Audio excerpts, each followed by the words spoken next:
These two guys have Minnesota sports flowing in their veins. Mackey and Judd on Score North and ScoreNorth.com. And a happy... button bar dead. Uh-oh. Reckless Speculation Thursday is what I was going Like completely dead? There we go. I don't know, I restarted. That was me. That was Declan's Phil? firing on his side. Yeah, no, that mine's was- dead. I got to was figure me. this out. So, anyways, it is a Reckless Speculation Thursday to all who celebrate. We got our guy Darren Doogie Wolfson from the 5 Eyewitness News Sports Department for some speculation and maybe a little inside information on your favorite Minnesota sports teams. A very triggering question, Vikings related here in a moment, but thank you guys, the audience of all of our Score North podcasts, for helping us to this point raise thousands of dollars for a great cause. It's Give to the Max Week, and this week we are throwing our support behind the Bond Between, which is formerly Secondhand Hounds, and over the past 15 years, they've rescued over 30,000 dogs and cats thanks largely to your donations. And so all we're asking is for you to go to scorenorth.com/donate. If you got $5, $50, or something more, we would appreciate helping the cause here. Scorenorth.com/donate. And let's continue to help rescue dogs and animals in need. So again, this is Reckless Speculation Thursday. We entertain all premises. There's no idea is a bad idea. We will, especially if we have a bajillion people emailing and tweeting us about a certain premise. There's a story out this week about Aaron Rodgers and the fractured Jets organization. They fired the coach, the general manager. They're clearly headed for a completely remade situation. And there's some speculation among credible reporters in New York that the Jets may not even want to do the last year of Aaron Rodgers' contract. This is a failed experiment, whether it's just bad luck or karma or incompetence or Aaron is cooked, whatever it is, that, it's over. He's got 1 year left on his contract. And a bunch of people have emailed us saying, well, hey, McCarthy had that second procedure and he's never played a game before, and Darnold's going to go sign a bigger contract somewhere else. Is there any way the Vikings would entertain a 1 year fling with Aaron Rodgers to finish what Brett Favre couldn't? 15 years. Reckless speculation. Your thoughts? Judd, would you like to begin? No, I'm gonna give the floor to you to start this one. Wow. All right. I get it. Safe space. Reckless Speculation Thursday. We're going to get killed. That being said, no, I don't see any scenario where Aaron Rodgers lands here in Minnesota 1 year from now. I will say this. If we're talking about a New York quarterback landing here, let's talk about Daniel Jones. Now, Aaron Rodgers being a member of another organization next year, that makes sense. Yes. The Jets parting ways with Aaron Rodgers, absolutely. Yes. But then Rodgers landing here, heck, wherever he lands, does he need to bring his guy Nathaniel Hackett? We could bring it full circle. No. The first Vikings interview back in January of 22, they liked him, knew enough to interview other candidates, but were impressed. That first interview with Nathaniel Hackett, does then Hackett have to follow Aaron Rodgers? But no, Judd, I don't see any scenario where Aaron Rodgers is a Viking in 2025. In a lot of ways, the lack of dysfunction that surrounds the Vikings now with O'Connell as coach is great. But in some ways, it does sort of stifle the reckless speculation lifestyle. And this is one of them, right? Because if Zim was still here, I'd be like, hell yeah, I could see this happening. Aaron's toxic. Mike doesn't care about that. But I just think from a starting point of one, obviously, unless something goes really wrong with McCarthy, I think the clear plan is for him to start next season. And two, O'Connell they've worked very hard to steal Doogie's term, the kumbaya in the locker room, right? They've worked very hard to set a culture there. They are not going to bring in a 40-year-old going on 41 by that time quarterback who has just clearly proven himself to be toxic. And you know what, too? I think in fairness, because I know some people pretty well in Green Bay who knew Aaron pretty well at one time. I mean, Aaron Rodgers has changed so much as a person. Like, this was not always the case. Like, it was not always this, like, toxic with the dude. So, no, it's a fun talker. I think that there are possibilities that this could have happened with certain coaches, not with O'Connell. It is a fun talker, right? Because I'm telling you, like, the likelihood of him being somewhere else, Huge. to me, is pretty darn strong. Oh, yeah. So that feeds into the fodder. It fits the theme of Reckless Speculation Thursday. I'm just telling you very frankly, I don't see a scenario where Rodgers is here. In fact, if we're making the Vikings-Jets connection, I think there's a stronger possibility that Brian Flores is the next head coach of the Jets than Aaron Rodgers joining the Vikings next year. That being said, I still don't see, as long as the litigation is pending, I still don't see an owner hiring Brian Flores. Although I think at some point he's going to get another opportunity. His resume suggests he should be given another opportunity.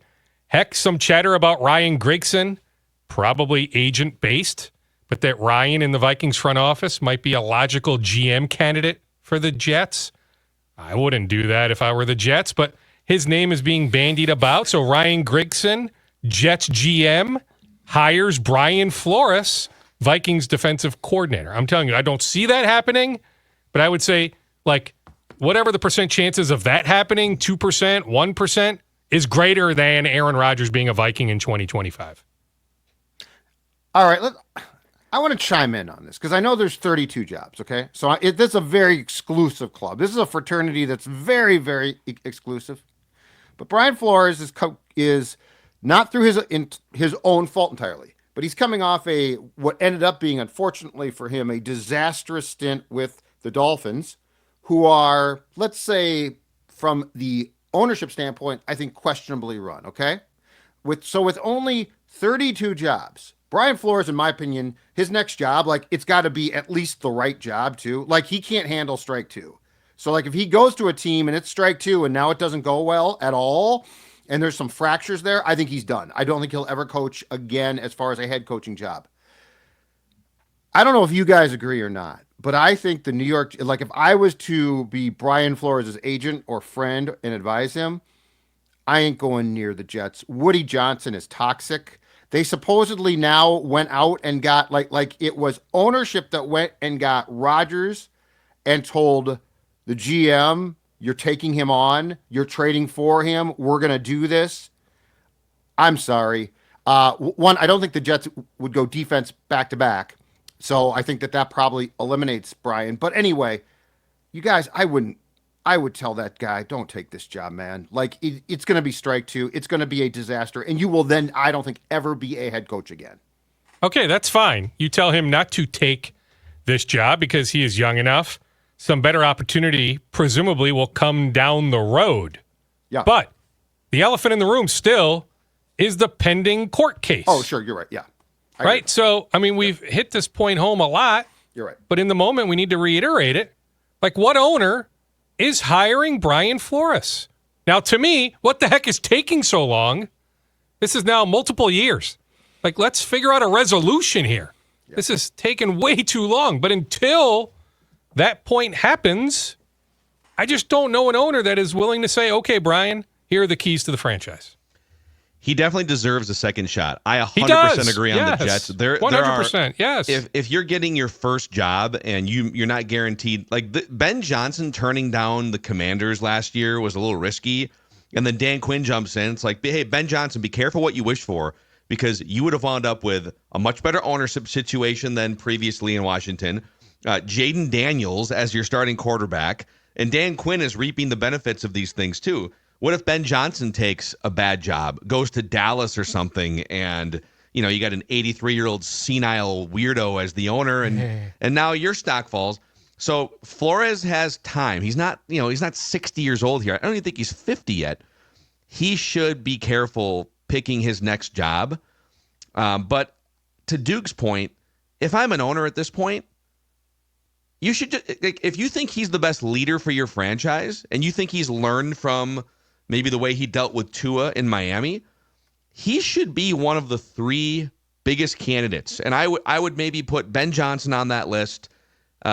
Maybe like Mike Vrabel, who's sitting out a year. Some people would put Bill Belichick on the list, but he's also in his 70s now and just feels really out of touch with locker rooms. Flores deserves to be, and I feel like he's not. I feel like when you see these lists of prospective head coaches, it goes 5, 6, 7 deep before you even get to Flores. And with that, there's asterisks about the Tua stuff and the ownership or the swing of the league. But he's a leader. He can coach defense. And if he learned from some of the things that he did wrong in Miami, which a lot of people learn their first time or their second time, Bill Belichick had to take another job. Pete Carroll had to go all over the place. So I root for the guy. At the same time, I hope he's the Vikings defensive coordinator for like 3 more years. Well, absolutely. He is 43 years old. That's crazy. Yes. Absolutely deserves another chance. I think he is going to be, maybe this is my man crush on Flo, but I think he is going to be a rock-solid head coach the second time around. And I do think eventually it is going to happen. I just don't necessarily see it happening in January before the 2025 season. So as I sit here right now, always subject to change, Phil, but as I sit here right now, I see Flo back as the Vikings defensive coordinator next year. Now, hey, there are a million of those lists. I've seen some lists listing Josh McCown above Brian Flores. That, okay, teams prefer the offensive mind oftentimes compared to the defensive mind. McCown has interviewed for at least one head coaching job Houston in the past. You look at his fingerprints on the year that Sam Darnold has had. McCown is young enough.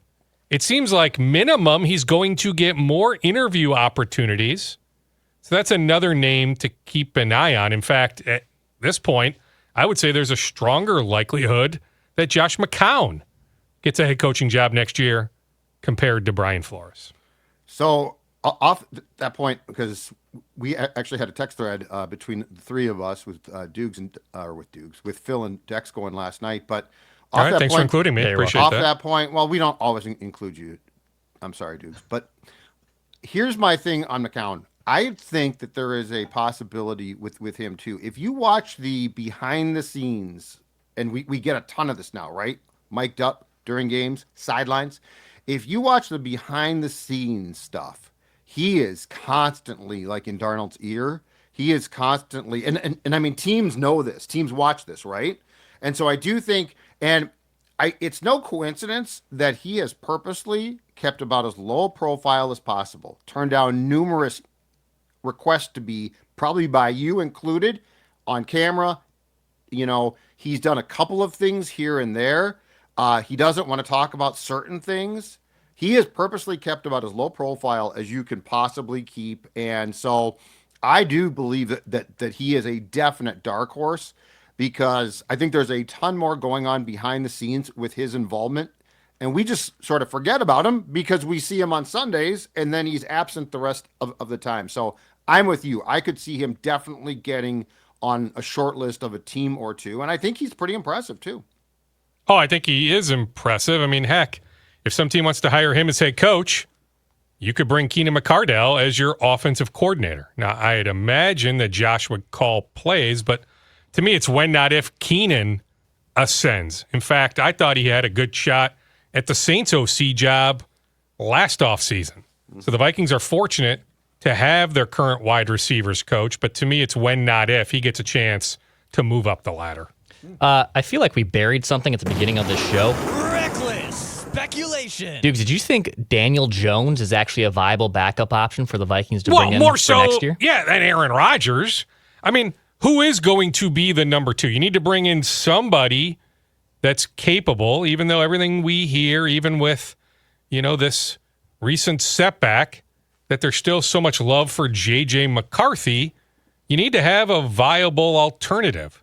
So who is that? Darnold gets paid by someone else in March. It's not Nick Mullins. So who is that number 2 quarterback? Perhaps even the number 1 early in training camp until JJ is completely cleared. We don't have necessarily a definitive timetable. Like that first day in full pads in early August. Will JJ McCarthy be fully cleared? We don't know that right now. I'm just saying you need to bring in somebody. So if you're asking me, Jones v. Rodgers, yes. I mean, Daniel Jones isn't going to be back with the Giants next year, so he's going to be on the market. I'm just saying, of the two, Jones over Rodgers. I'm not saying like any sort of, aggregators gather around. Spew this information to all your followers. No, not at all. Yeah, it's probably already done already. Persuasion is right now. I was just comparing the two. Blue skying this. But I mean, who is going to be the number 2 quarterback next year? To me, it's somebody that's on another roster right now.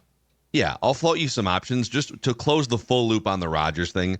This conversation started, I think, on a Reckless Speculation Thursday, maybe in the 1500 ESPN days back in 2000, because Rodgers started chirping about the Packers organization, I think a year or two before they drafted Jordan Love. And so we were doing some speculating. I remember our guy Rami, when he was with us in afternoon drives on the radio, and he made a prediction that Aaron Rodgers, this is before the 2020 draft when they drafted Jordan Love, that Rodgers will be the Vikings quarterback at some point. And so we had these discussions like 5 years ago when Rodgers was still an MVP caliber player, when he was less toxic as a locker room guy, and when it looked like he was having a falling out with the Packers. And I'll add this element, when the Vikings under Mike Zimmer were much more desperate at quarterback. I mean, Kirk Cousins was under contract, but it was kind of a year-to-year proposition. And if you had the chance to swap out a decent, above-average veteran quarterback who's expensive for an MVP first ballot Hall of Famer who's expensive, that was a premise that we were entertaining a few years ago. But this is the least desperate the Vikings have been at quarterback in a long time, in part because of like the belief in J.J. McCarthy, but also because of the belief in Kevin O'Connell and the coaching staff and the infrastructure to develop somebody. So I think all of us agree that it was interesting fodder for a while a few years ago, but the window has closed for that. I will throw some other options. Free agent quarterbacks that are going to be more backup caliber guys looking to get back in the mix. You stop me when I hit a name that elevates above Daniel Jones for you, or someone that you know what, if the Vikings had to start that guy a few times under Kevin O'Connell, that you'd be interested in seeing. Zach Wilson. Trey Lance. Okay. No. Jacoby Brissett, Taylor Heineke, Marcus Mariota, Drew Lock, Jarrett Stidham, Andy Dalton, Justin Fields. Yes. Dalton I could see. Fields, yes. Fields I could see. Dalton I could see. Lock's a possibility for a guy like Marcus O'Connell. Mariota. I mean, there are options.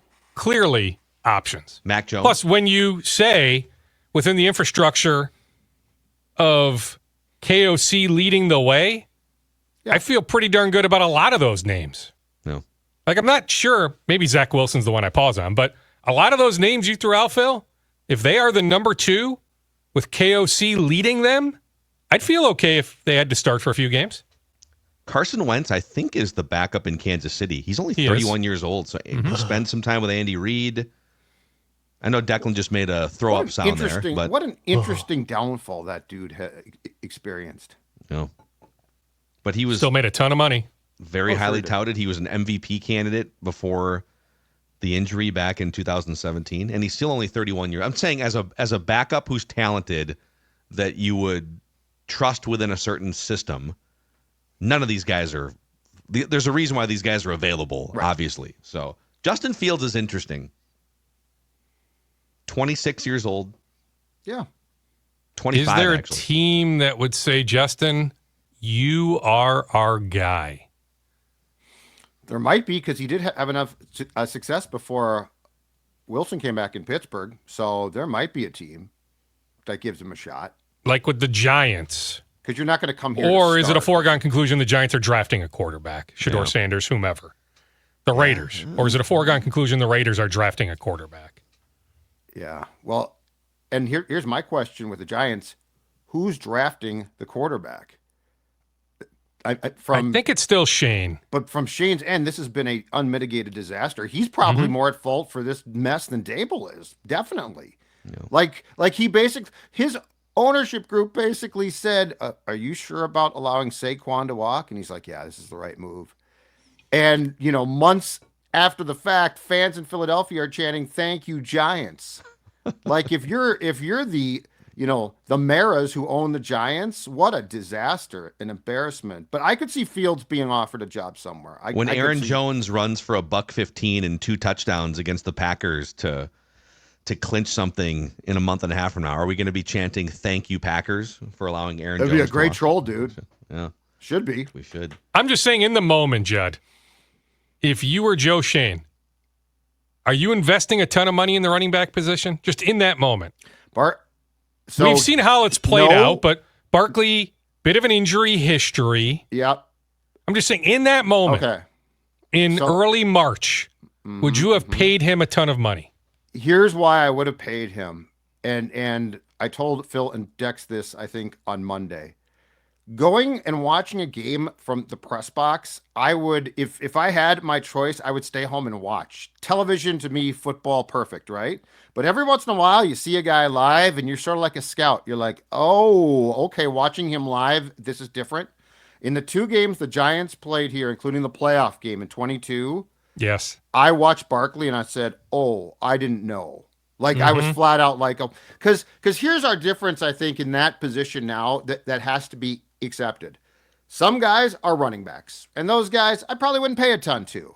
And some guys are multi-dimensional special. Barkley, multi-dimensional special. So I get what that's you're saying. why I would have hesitated to allow him to walk, if nothing else, for fear that he would do exactly what he did. This is the greatest troll job in switching teams since Favre came back here. Oh, it's fantastic. Yeah, to go to Philly after being in New York. Yeah, it's the ultimate troll job. I know what you're saying. So back in the fan days, on occasion, I would hold the parabolic mic, that round microphone. You see the guys or a gal on the sidelines, right? Picks up the audio for the radio broadcast. Doing it back in the day, watching Calvin Johnson of the Lions up close like that. Like I knew on TV. I even knew upstairs in the press box. But being right there, just this great appreciation. I had the appreciation, but it was a much greater appreciation in that moment watching Calvin Johnson dominate up close like that. So you knew you were watching a first ballot Hall of Famer with Saquon, in many ways, comparable. We'll get to the rest of Doogie's scoop bag here. But, Jeb, when you watch Finch Home Solutions up close, when you're scouting them in person, what do you notice? Sir. You know what I see? I see a company with Cody Finch and his team that do absolutely outstanding work. And I also see a company that can take care of your holiday lighting for 2024 and beyond because of Gemstone exterior lights, which you are seeing right there.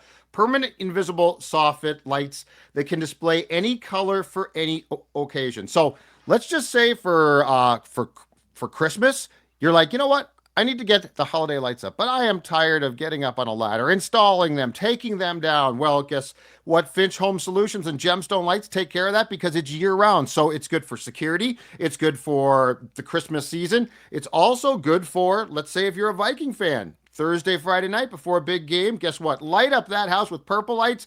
Absolutely perfect. The entire family will love that. 612-357-2604. FinchHomeSolutions.com, FinchHomeSolutions.com. Any electrical project, big or small, FinchHomeSolutions.com will take care of that. Also, Nicolay Law is the exclusive personal injury law firm of Score North Podcasts, and they're here to help you. Russell Nicolay and his team are locally rooted here. They're just your normal, everyday folks that you see around maybe the game, the community, whatever. They happen to have law degrees, however, to make sure you get the compensation you deserve after an accident. So if you've been injured, get Minnesota's local award-winning injury lawyers. Get Nicolay, NicolayLaw.com, or give them a call at 1-855-NICOLAY. All right, Dukes, what else is left in your scoop bag here before we say goodbye? Well, briefly on the Vikings, we'll get more clarity later today on Josh Oliver, his ankle. He was a DNP on Wednesday, but that was more a walkthrough. Continue to be told this is not a long-term type issue, but enough of a nuisance where, we'll wait and see. Like, hard to tell either way right now for Sunday in Chicago, but told it's not a long-term issue. I want to mock Matt Miller with a new mock draft on ESPN Insider, ESPN.com. Vikings at pick 29. Defensive tackle Walter Nolan, Ole Miss. The scouting continues. Abdul Hodge, elite pass rusher at Huntington Bank Stadium on Saturday for Penn State. These 5 teams will have scouting representation at Gophers Penn State on Saturday. The Vikings, Packers, Lions, Giants, and Dolphins. The Giants certainly like their Gophers when thinking about John Michael Schmitz and Tyler Nubin and, heck, Carter Coughlin. Love it. He is Darren Doogie Wolfson from the 5 Eyewitness News Sports Department. Couple more. So Parker Jefferson, big man from Texas, but plays at a prep school in California, committed to the Gophers men's basketball program last night. I know Ben and Thor and those guys are uber excited. He visited a few weeks ago. It's been reported it was down to the Gophers and USC. Let me just say a contact from USC told me a few weeks ago, so this is not sour grapes in the moment of late last night or today. This was a few weeks ago, that they were, quote, good. So I'm like, hey, like how badly do you want this guy? The text back was, we're good. So it was one of those, I guess if he commits, hey, fine. USC's in a different stratosphere. Like, give Muss and those guys some time to build that thing up. But from an NIL perspective, like, you can dip into the portal a little bit easier at USC. Like, I just don't know if you're giving a scholarship, committing a scholarship when you only have so many to Parker Jefferson. But for Ben, for the Gophers, that is a really good get, a good ad for the class of 2025. And I feel horrible for Joel Johnson. Not that I know Joel real well, but the former St. Thomas women's hockey coach led the U.S. to the silver medal in the 22 Olympic Games, former Gophers assistant, longtime assistant under Brad Frost. He resigned on Tuesday. Well, so his team gets destroyed Friday in Bemidji. Bemidji, not good. The Tommies lose 4-1. He lights up the team post-game in the locker room, then told he came back in. And so it's a very slippery slope when you're a male coach coaching females. The protocol, when you should be in the locker room, when you shouldn't be in the locker room. And I won't pretend to have all the details, but I know Dr. Phil Eston, the St. Thomas AD, texted me a statement that he put out yesterday referencing an incident. Didn't want to go into details about the incident, but just a very unfortunate situation for a highly accomplished coach. Yikes. All right, Dukes. We'll do it again next Tuesday here. Darren Doogie Wolfson. Okay, you, boys. buddy. Take it easy. 1 week from Turkey of the Year. The committee needs to continue to gather and figure that one out. 1 week from today, we'll Turkey of the Year. Yes, love it. We'll do it on Tuesday. Tuesday episode. All right. Okay, sounds good. See you, and boys. That's a wrap here. Minnesota Sports with Mackey and Judd. ScoreNorth.com/donate to help us continue to raise money for the bond between so we can rescue some dogs and animals. See you guys.